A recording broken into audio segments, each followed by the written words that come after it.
화창한 아침을 열어드립니다. 안녕하세요. 열린시장 상한가를 잡아라 김찬영입니다. 이번 주 증시는 미국 소비에 대한 기대감으로 상승을 보일 것이라는 그런 전망들이 많이 나오고 있습니다. 그만큼 기대감이 많은 한 주가 될 것 같은데요. 미국의 재정 절벽에 대한 우려가 시장의 발목을 잡을 가능성도 있지만 그동안 통상적으로 미국을 봤을 때 정치적인 이슈는 크리스마스 이전에 타결하는 그 관행이 있었습니다. 그렇기 때문에 연말로 갈수록 이 재정 절벽에 대한 우려도 많이 완화될 것으로 많이 전망이 되고 있는 그 시점입니다. 그리고 기술적으로도 이제 반등 임박한 시점이다라는 이야기들을 많이 하고 있는데요. 그만큼 블랙 프라이데이 이전까지는 계속적으로 증시가 조정을 보이는 그런 모습들이 그동안에도 나타났었는데요. 하지만 그 추수감사절 이후에는 증시가 반등하는 그 모습이 미국에서 나타났었고 우리 증시도 마찬가지였습니다. 이런 점들을 고려를 해보면 이번에도 이런 흐름이 이어질 것이라는 전망이 많이 나옵니다. 하지만 경기에 대한 우려가 좀 있기 때문에 탄력적인 반등은 아직까지는 좀 어렵다라는 시각들도 있는데요. 자, 이번 주 증시 어떤 모습을 보일지 미증시에서 팁을 또 찾아보도록 하겠습니다. 자, 미증시 포인트, 해외 증시 포인트 김보성 기자입니다. 네, 해외 증시 포인트입니다. 지난 주말에 마감한 미국 증시부터 살펴보도록 하겠습니다. 지난 주말 미국 증시 오랜만에 반등에 성공하는 모습이었습니다. 3대 지수가 일제히 상승권에서 마감을 지었는데요. 버락 오바마 미국 대통령이 현지 시간으로 16일 의회 양당 지도자들과 백악관에서 가진 재정 절벽에 관한 해법 찾기 그 논의가 다소 긍정적이었다는 평가 속에서 지수가 반등에 성공하는 모습이었습니다. 먼저 다우존스 지수부터 살펴보도록 하겠습니다. 0.37% 상승으로 마감을 지었습니다. 12,588선의 다우지수가 마감 짓는 모습 확인하고 계시고요. 나스닥 지수 역시 0.57% 상승을 기록하면서 2,853선에서 마감 짓는 모습이었습니다.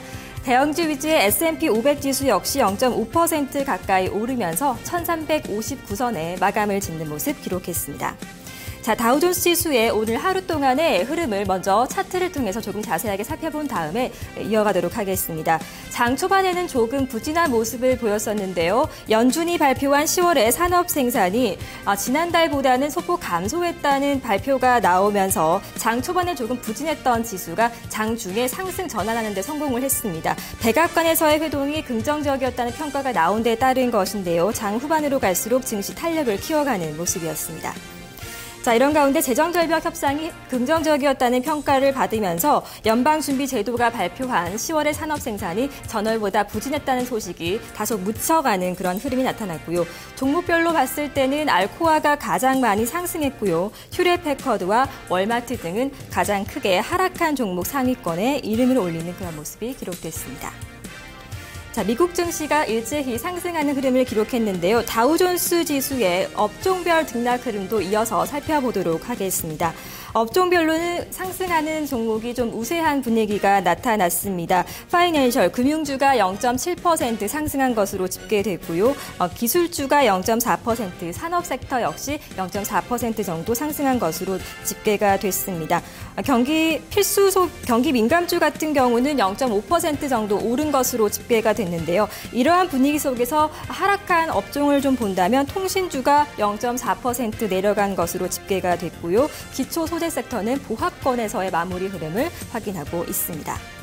자, 미국 증시가 일제히 상승했던 것과는 조금 대조적으로 유럽 증시는 일제히 1%대의 강한 낙폭을 기록하면서 마감을 지었습니다. 재정 절벽에 관한 협상이 이어졌지만 이러한 논의에 대한 다소 회의론적인 시각이 조금 유지가 되면서 3대 지수가 일제히 하락하는 흐름을 기록했는데요. 유럽 증시 흐름 살펴보도록 하겠습니다. 먼저 프랑스 캬크 지수가 1.21% 하락했습니다. 3,341선에서 마감을 지었고요. 독일의 닥스 지수 역시 1.3% 내려가면서 6,950선에서의 마무리를 지었습니다. 영국의 푸치백 지수는 1.27% 하락했습니다. 5,605선에서 푸치백 지수가 마감 짓는 모습을 기록했습니다.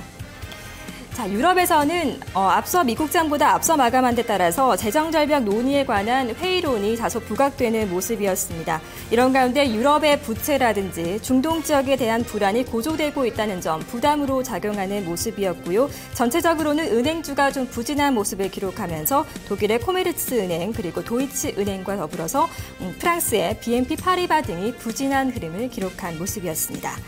자, 독일의 닥스 지수의 흐름부터 살펴보도록 하겠습니다.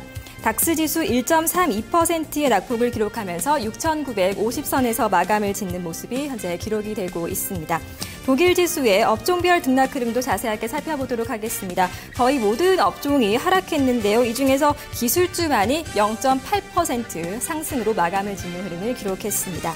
자, 종목별 흐름을 봤을 때는 은행주가 다소 부진한 모습을 보여줬고요. 실적 부진한 실적을 발표한 henkel이 가장 크게 떨어진 종목 1위에 이름을 올리는 모습이 좀 기록이 되는 모습이었습니다.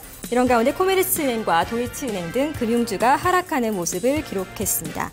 영국의 푸치백 지수의 흐름도 살펴보도록 하겠습니다. 1.27% 하락한 것으로 집계가 됐고요. 보시는 것처럼 거의 전 업종이 하락으로 마무리를 짓는 모습이었습니다. 산업 섹터가 1.7% 정도 크게 하락한 것으로 집계가 됐습니다.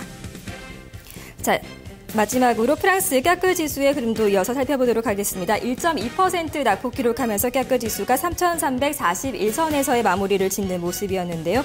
역시 모든 업종이 하락한 것으로 좀 집계가 됐습니다. 종목별로 봤을 때는 BNP 파리바와 소시에테 제네랄, 크레디트 아그리콜과 같은 금융주들이 일제히 하락권의 상위권에 이름을 올리는 그런 모습이 집계됐습니다. 자, 국내 증시의 영향력을 살펴보도록 하겠습니다. 먼저 좀 긍정적인 면은 미국 증시에 오랜만에 반등을 이끈 재정절벽 논의가 조금 해법을 찾고 있다는 점이 될 것입니다. 그리고 이에 따른 미국 증시의 반등도 기대를 좀 해볼 수가 있을 것 같고요. 다소 부담이 된다는 점은 중동 지역에서 긴장감 고조되고 있고요. 이에 따라서 유가가 상승한 흐름을 기록했습니다. 이번 한 주 동안의 우리 증시의 영향력 살펴보셔야겠습니다. 해외 증시 포인트였습니다.